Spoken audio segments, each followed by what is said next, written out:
오늘 우리가 함께 교독한 본문 말씀은 하나님께서 기드온을 사사로 부르시는 내용입니다. 당시 이스라엘은 우상 숭배로 인해 하나님의 책망을 받아 미디안, 아멜렉, 그리고 동방 사람들에게 무수히 강탈을 당하곤 했습니다. 견디다 못한 이스라엘 백성들이 하나님 앞에 나와 자신들의 어리석음을 고백하며 하나님께 부르짖어 기도할 때 하나님께서 그 기도를 들으시고 그들을 구원하시기 위하여 므낫세 지파의 기드온을 사사로 부르시는 장면의 기록입니다.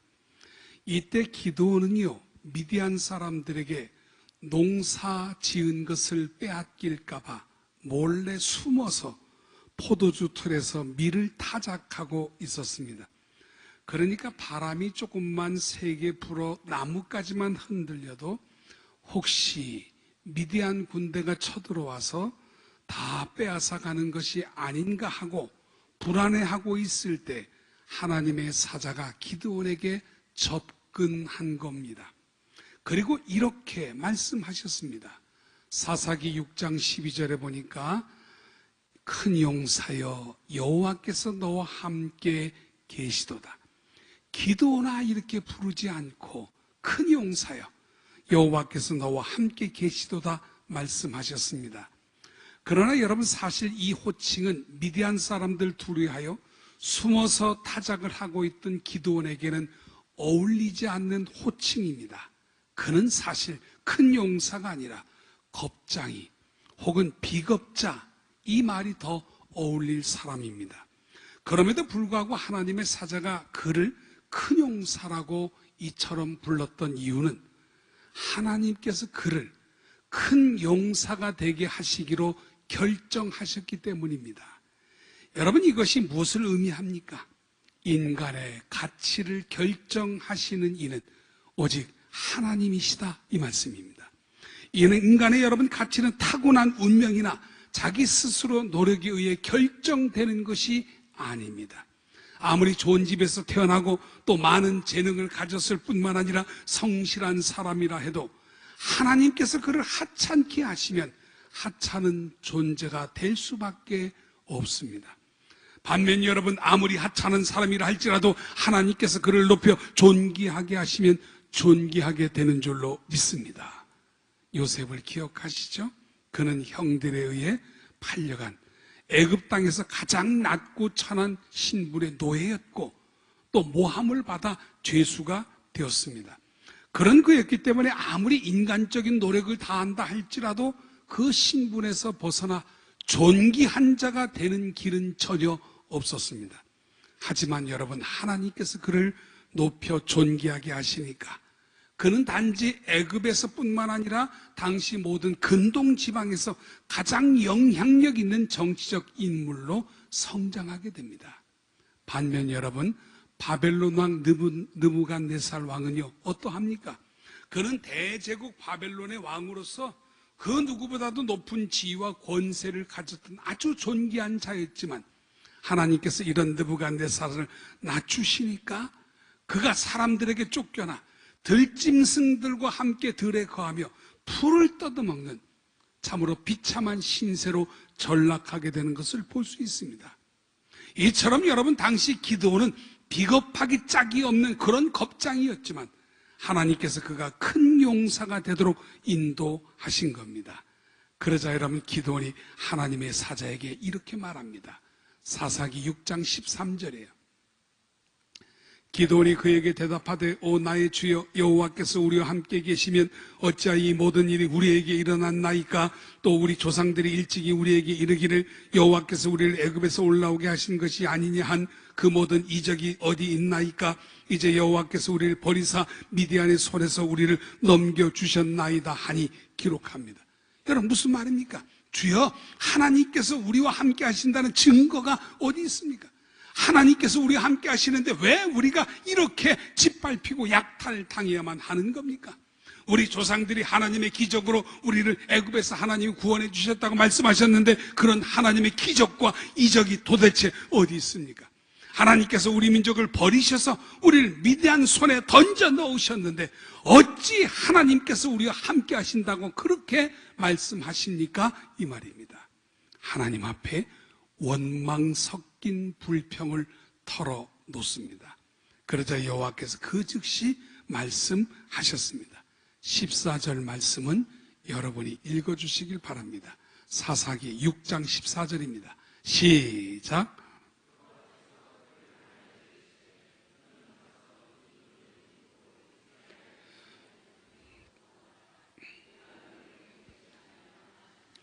여호와께서 말씀하셨습니다. 너는 너의 힘으로 이스라엘을 미디안의 손에서 구원하라 하셨습니다. 그런데 여러분, 이 말씀은 마치 하나님께서 기드온 자신의 힘으로 이스라엘을 구원하라 이런 의미로 느껴집니다. 그러나 그렇지 않습니다. 여기서 너의 힘이란 기드온 자신의 힘을 가리키는 것이 아닙니다. 하나님께서 그와 함께 하시며 그에게 공급해 주시는 힘, 이것을 의미합니다. 결국 여러분, 이는 하나님께서 당신의 일꾼을 부르셔서 그에게 사명을 주실 때 단지 사명만 주시는 것이 아니라 그 사명과 함께 그 사명을 이루시는 능력도 함께 주신다는 것을 우리는 알 수 있습니다. 그러므로 하나님은 기드온에게 내가 너에게 주는 그 힘과 능력으로 이스라엘을 미디안 사람들의 손에서 구원하라 이 말씀입니다. 그러자 여러분, 기드온이 두려워하여 부르심을 회피합니다. 사사기 6장 15절에 보니까 그러나 기드온이 그에게 대답하되 오 주여 내가 무엇으로 이스라엘 구원하리까? 보소서 나의 집은 므낫세 중 극히 약하고 나는 내 아버지 집에서 가장 작은 자니이다 하니 주여 내가 어떻게 이스라엘을 구원하겠습니까? 우리 집은 므낫세 가문 중에 가장 제일 약한 집이고 나는 우리 집 중에서도 제일 작은 자인데 어떻게 내가 그렇게 위대한 일을 하겠습니까? 하고 정중하게 사양합니다. 그런데 여러분, 여기서 우리가 아주 중요한 진리를 깨닫게 됩니다. 하나님께서는요, 나는 할 수 있습니다. 나는 큰 자입니다. 나는 능력이 있습니다. 맡겨만 주십시오. 이런 성향의 사람을 절대로 쓰시지 않고 하나님 나는 약합니다. 나는 아무것도 하지 못합니다. 나는 부족한 자입니다. 하나님 나는 작은 자입니다. 이렇게 겸손한 마음을 가지고 있는 사람을 쓰신다는 사실입니다. 모세가요, 바로의 궁궐에서 최고의 학문을 배우고 무술을 연마한 후 나이 40에 내가 이스라엘 백성들을 구원해보리라 이렇게 할 때 하나님은 모세를 실패하도록 만드셨습니다. 그래서 여러분, 미디안 광야로 모세가 살인자가 되어 도망가는 이런 비극이 일어나지 않습니까? 그러나 여러분, 40년이 지난 후 나이 80이 돼가지고 모세가 나는 아무것도 할 수 없습니다. 하나님 나는 부족하기 그지없습니다. 이렇게 고백할 때 하나님은 이런 모세를 부르셔서 사명을 주시고 그 민족을 구원하는 위대한 역사를 맡기셨습니다.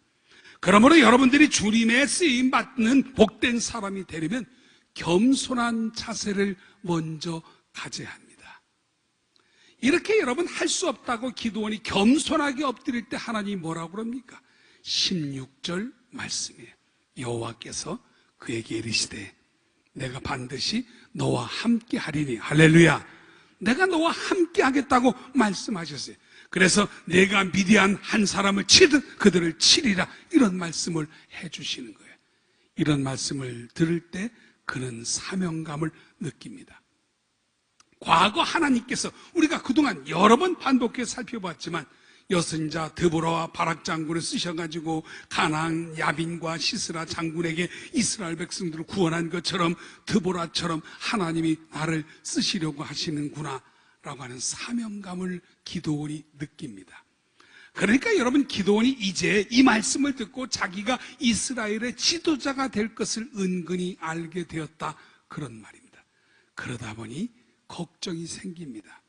자기가 백성들에 나가가지고 하나님의 사자가 내게 말씀하셨고 하나님께서 내게 이렇게 명령하셨다, 우리가 다 같이 이런 하나님의 말씀에 순종해가지고 우리를 억압하는 미디안 사람들을 무찔러 가자, 이렇게 말하면 백성들이 자기 말을 믿어주지 않을 것 같았습니다.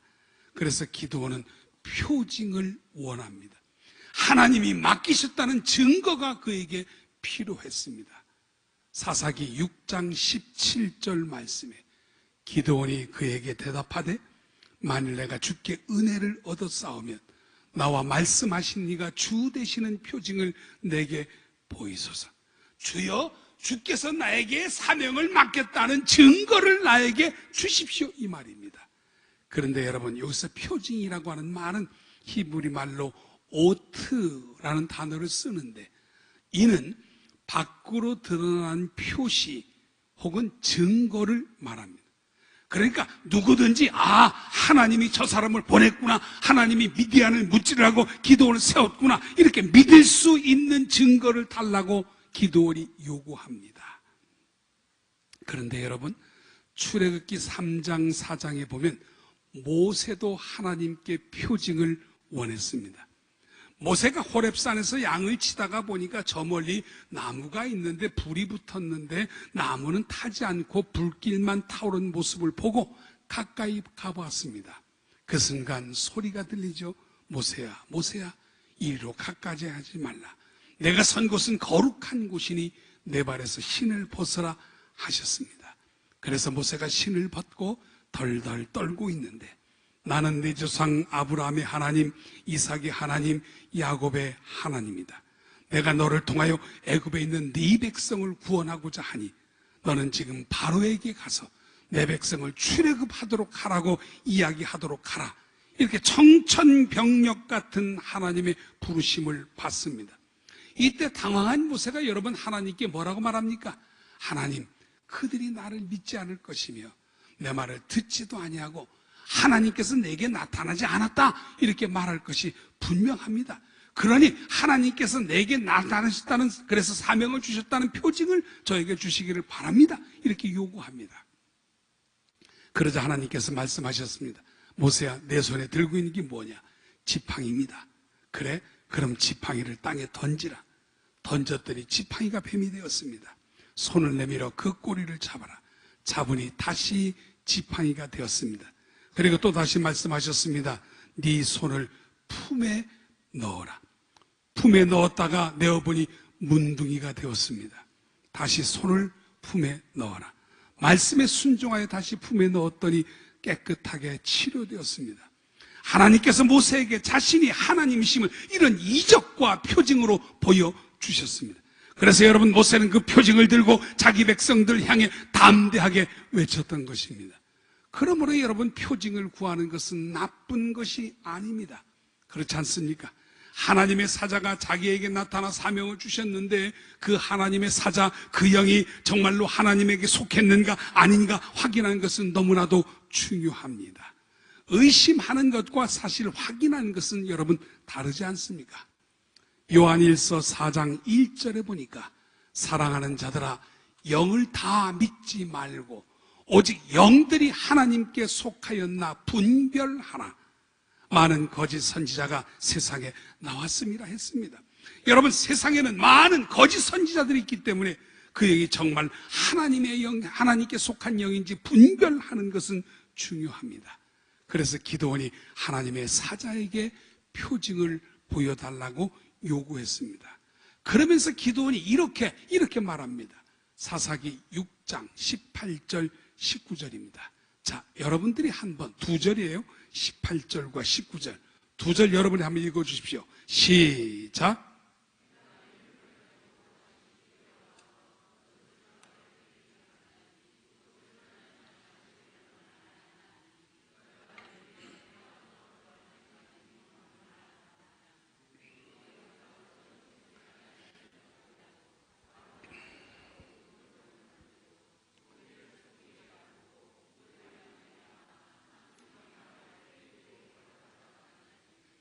기드온이 하나님의 사자에게 요구합니다. 내가 하나님께 드릴 재물을 가져올 테니까 그때까지 다른 곳에 가지 말고 여기서 기다려 주십시오라고 요구합니다. 그리고 기드온이 달려가서 염소 한 마리 삶은 것과 한 에바의 밀가루로 만든 빵을 가져옵니다. 여러분, 그 당시에 염소 한 마리가 얼마나 귀한 것인지 모릅니다. 왜요? 미디안 사람들에게 다 빼앗기 때문에 전혀 없었습니다.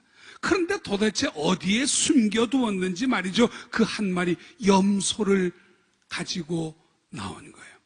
한 에바는 약 2말쯤 되는 양의 가루인데 양식이 귀한 그때 2마리나 되는 밀가루로 빵을 만들었으니 정말로 목숨과 같이 귀한 것들이 분명합니다. 삶은 염소 고기는 소쿠리에 담고 빵은 들고 국물은 양푼에 담아 가지고 왔습니다. 이때 여호와의 사자는 지팡이를 들고 상수리 나무 아래 기다리고 계셨습니다. 제 생각에 아마도 기드온은 창세기 18장 사건을 기억했던 것 같습니다. 아브라함이 하나님의 사자를 대접하는 그 모습 말입니다. 아브라함이 상수리 나무 아래에 있는데 어떤 세 분이 자기에게 오는 걸 보고 누군지도 모르고 저들을 귀하게 대접합니다. 여기를 떠나지 말고 여기 계십시오. 내가 물을 가져올 테니 발을 씻으시고 여기 나무 아래 씻어서 그러면 내가 음식을 가지고 오겠나이다. 아브라함은 여러분 누군지도 모르고 자기에게 찾아온 손님이 너무도 반갑고 귀해가지고 그들을 대접하려고 집으로 달려가 사라에게 속히 좋은 빵을 만들라고 말한 후 짐승의 우리로 달려가 제일 좋은 송아지를 잡아다가 특등 요리사에게 고급 요리를 만들게 합니다. 그리고 자기는 우유와 버터를 준비해서 하나님의 사자에게 갖다 드립니다. 하나님의 사자가 맛있게 드신 후 그것이 부담되었던지 내 안에 사라가 어디 있느냐? 내년 이맘때 내 안에 사라가 아들을 낳으리라 말씀하셨습니다. 기드온은 아마 이 사건을 생각하면서 하나님의 사자가 그런 하나님의 증표를 자기에게도 보여주었으면 좋겠다 이런 마음을 가졌을 것이 분명합니다. 그런데 여러분 하나님께서 이런 기드온의 마음을 모르시겠습니까? 하나님의 사자가 기드온이 가져온 고기와 무교병을 바위에 놓고 거기에 국을 부으라고 명했습니다. 그리고 나서 사사기 6장 21절에 보니까 여호와의 사자가 손에 잡은 지팡이 끝을 내밀어 고기와 무교병에 대니 불이 바위에서 나와 고기와 무교병을 살랐고 여호와의 사자는 떠나서 보이지 아니한지라 기록됩니다. 하나님의 사자가 제물에 지팡이를 대니 불이 나와 그 제물을 다 살라버렸습니다. 지팡이를 제물에 대는 순간 바위에서 불이 뿜어나와가지고 고기도 빵도 국물도 다 태워버린 것입니다. 하나님의 사자는 그 증거, 그 증표를 기드온에게 그렇게 보여주시고 불 가운데서 사라지셨습니다. 그렇습니다, 여러분.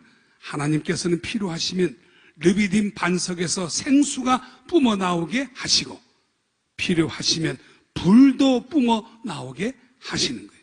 목마른 사람에게는 여러분 생수가 나오게 하시고 가슴이 냉랭한 사람, 다운된 사람에게는 성령의 불로 뿜어 주시는 거예요. 그러므로 여러분 이 시간 답답한 사람들은 생수의 은혜를 받으시길 주의 이름으로 축원합니다.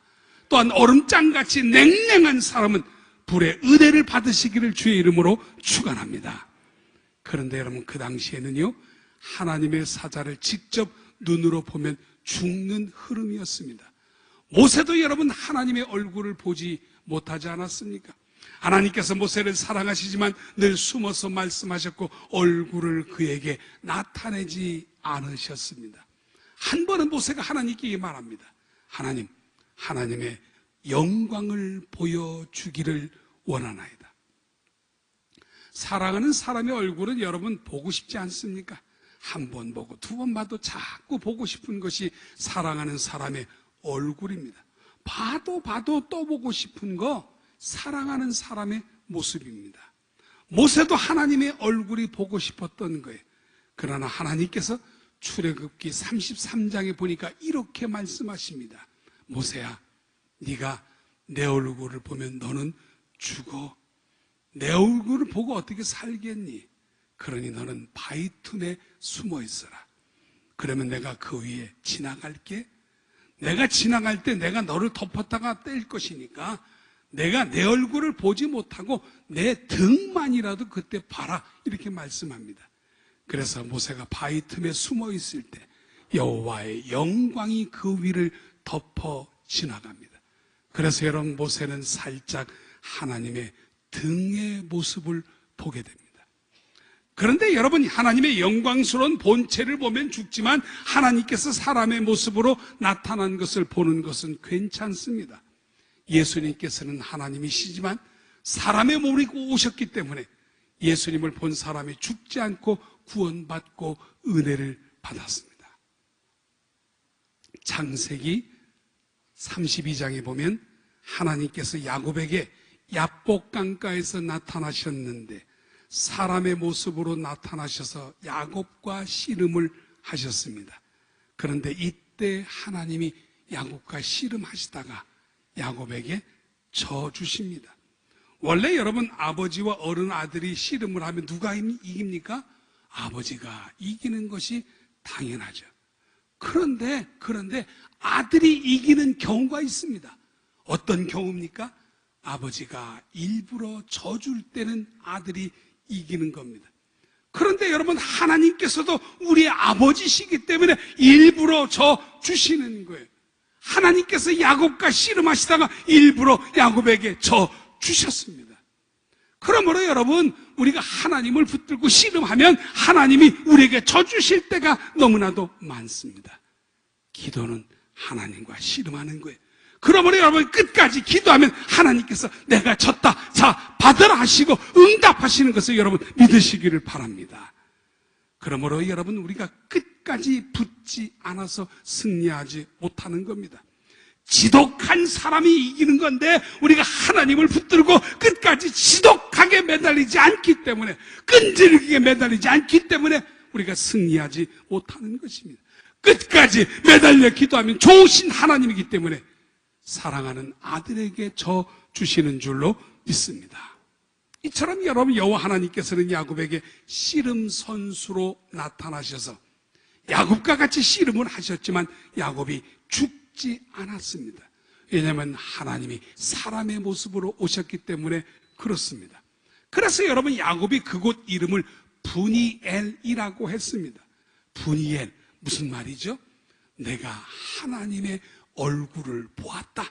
하나님의 얼굴을 보았음에도 불구하고 내가 죽지 않았다. 그런 말입니다. 왜냐하면 여러분 하나님께서 사람의 몸으로 변형되어 야곱에게 오셨기 때문에 야곱이 죽지 않았던 거예요. 오늘 본문의 기도원에게 나타나신 하나님께서도 변형되셔서 하나님의 사자로 나타나셨기 때문에 기도원이 죽지 않았습니다. 그러나 여러분 기도는 하나님의 사자의 모습을 보고 죽을 줄 알고 벌벌 떨었습니다. 이런 그에게 여호와께서 말씀하십니다. 사사기 6장 23절 여호와께서 그에게 이르시되 너는 안심하라 두려워하지 말라 죽지 아니하리라.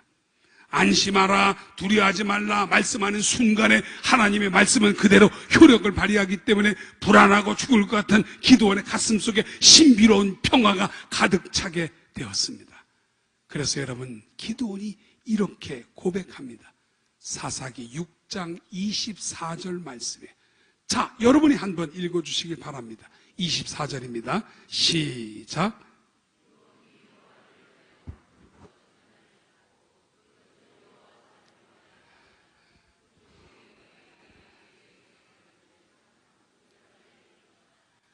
안심하라 두려워하지 말라 죽지 아니하리라. 하나님께서 이렇게 말씀하실 때 기도원의 마음속에 신비로운 평화가 가득 차게 되었습니다.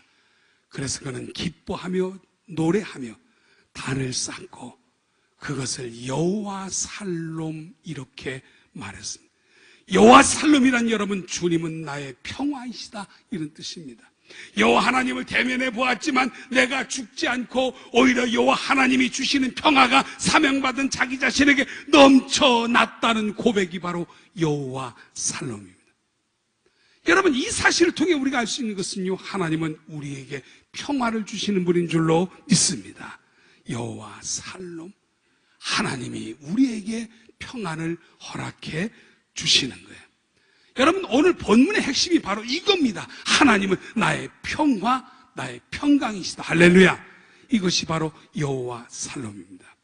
세상 마귀는 여러분 우리에게 불안과 초조와 실패를 주어도 하나님께서는 예수 믿는 우리에게 여호와 살롬 평강을 주시는 하나님이신 줄로 믿습니다. 예수께서 부활하신 후에 제자들에게 나타나서 하신 말씀이 뭡니까?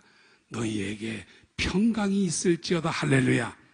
무서워 떨고 있는 제자들에게 주님이 말씀하셨습니다. 너희에게 평강이 있을지어다 말했더니 그때까지 두려움에 떨어가지고 움츠리고 있던 제자들 마음속에 평강이 넘쳤습니다.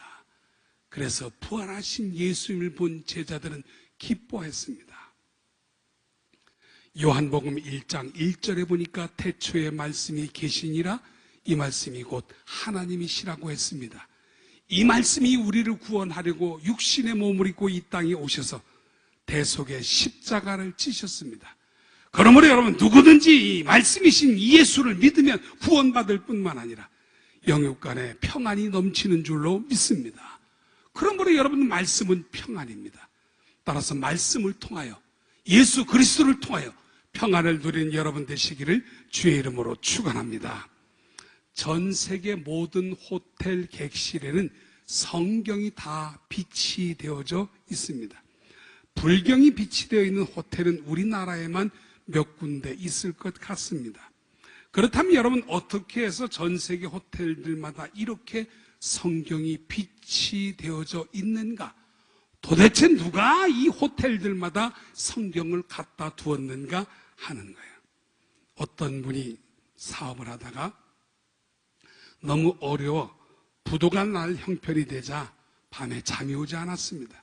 그래서 몇 날을 뜬 눈으로 세우다가 안 되겠다, 내가 조용한 호텔이라도 가면 혹시 잠이 올는지 모르겠다, 이런 생각이 들어 한 호텔을 찾아갑니다.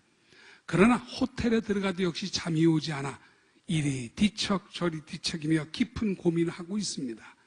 여러분 사업이란 그런 것입니다.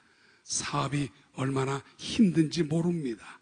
사업가의 부인들은 남편의 그런 고민을 알고 기도해 주기를 바랍니다.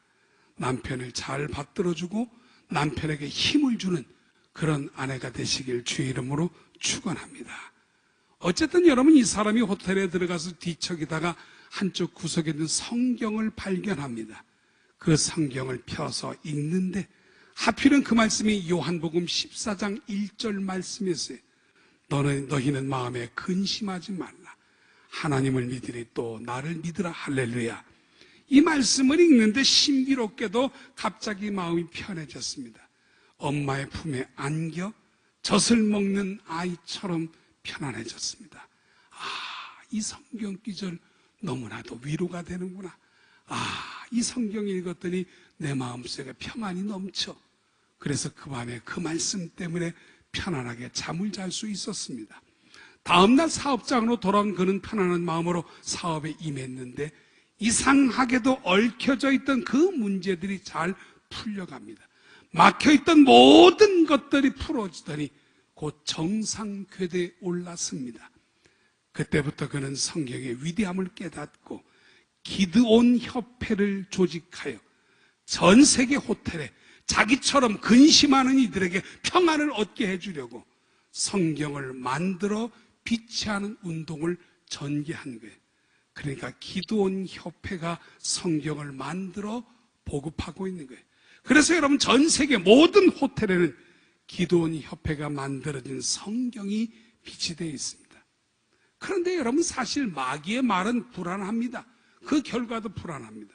하와야, 이 선악과를 네가 따먹으면 네 눈이 밝아져서 하나님처럼 될 거야.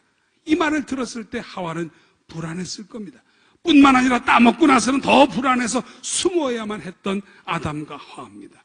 이처럼 여러분 마귀의 말은요 받을 때도 불안하고 받은 다음에도 불안합니다. 그러나 여러분 하나님의 말씀은 받을 때도 평안하고 받은 다음에도 평안한 줄로 믿습니다. 왜냐하면 여러분 하나님은 우리에게 여호와 살롬 평안을 주시는 분이기 때문에 그렇습니다. 버스를 운전하던 기사분이 운전하다가 갑자기 승객들에게 핸들이 고장났습니다. 차가 밑으로 추락하고 있습니다. 라고 다급하게 외쳤습니다. 그러자 모두들 불안해서 어쩔 줄 모르는데 그 버스 안에 타고 있던 한 집사님은요 그 상황에도 평안한 마음이 들더라는 거예요. 그래서 이렇게 기도합니다. 주여, 핸들이 고장났답니다. 이 차가 추락한답니다. 주께서 인도하여 주시옵소서. 이 집사님이 위험한 일을 당했는데도 마음이 평안한 것은 여러분 무엇 때문입니까? 그 차가 자기를 죽이고 살리는 것이 아니라 하나님께서 생명싸게 이심을 그가 믿었기 때문입니다. 결국 여러분, 그가 버스가 추락해서 몇 바퀴 뒹굴다가 처박혔는데도 그 집사님 차에서 유유히 걸어 나왔습니다. 그런 사람은 여러분 어떤 경우에도 편안하게 되는 줄로 믿습니다. 그런데 여러분, 좋은 일에만 평안이 있는 것이 아닙니다. 주님께서 병든 사람에게는 병을 고쳐주셔서 평안을 주시지만 병이 있어도 예수 믿는 사람은 평안한 것입니다. 배고픈 사람에게는 빵을 주셔서 평강을 주시지만 굶어 죽어도 예수 믿는 사람에게는 평강이 있습니다. 사업이 잘 되어만 평안한 것이 아니라 사업이 안 되고 밑바닥에 떨어져도 하나님 믿는 사람에게는 평안이 있다, 이 말입니다. 그래서 여러분, 하박국 선지자가 고백합니다. 무화과 나무가 무성치 못하며 포도나무에 열매가 없으며 외양간에 소가 없을지라도 나는 여호와로 인하여 즐거하며 구원의 하나님으로 인하여 기뻐하리라. 여러분, 이런 신비로운 평화가 있는 거예요. 왜요? 하나님은 이렇게 여호와 샬롬을 우리에게 주시는 분이기 때문에 내 형편과 사정과 관계없이 언제나 평안하도록 하나님이 우리를 인도해 주시기 때문에 그런 줄로 믿습니다. 1873년 스페포드라고 하는 뉴욕의 한 변호사가 모처럼 자기 가족들을 위하여 거금을 투자해서 아내와 네 아들을 유럽 여행을 보냈습니다.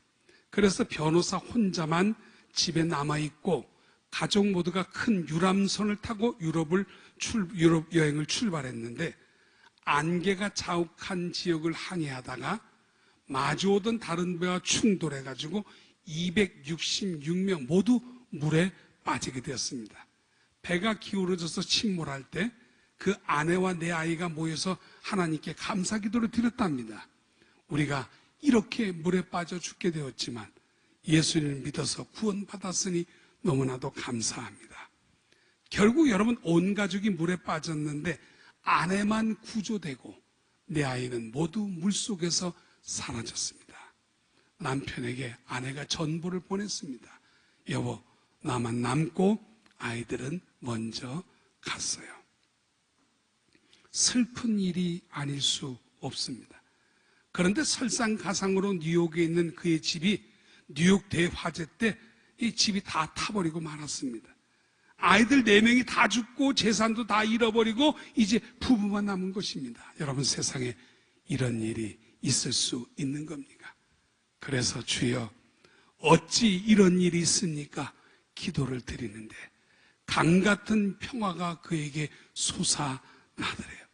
재산도 다 잃어버리고 아이들 넷 다 죽었는데도 하늘에서 평화가 내려오니까 감당치 못해서 찬송시를 기록했대요.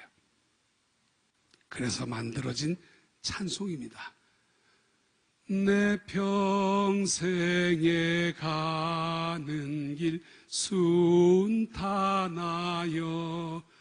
늘 잔잔한 강 같든지 큰 풍파로 무섭고 어렵든지 나의 영혼은 늘 편하다. 사랑하는 여러분, 예수 믿는 사람에게는요, 환경이 좋을 때뿐 아니라 나쁠 때도 평안이 있는 거예요. 흥할 때뿐만 아니라 망할 때도 평안이 있는 거예요. 잘 살 때뿐 아니라 죽을 때도 평안이 있는 게, 이것이 바로 여호와 살롬이에요. 여호와 하나님께서 우리에게 주시는 평안이에요. 그러므로 여러분, 예수 안에서 하나님이 주시는 이 신비로운 평안으로 늘 평강을 누리는 저와 여러분 모두가 되시기를 주의 이름으로 축원합니다. 기도하겠습니다.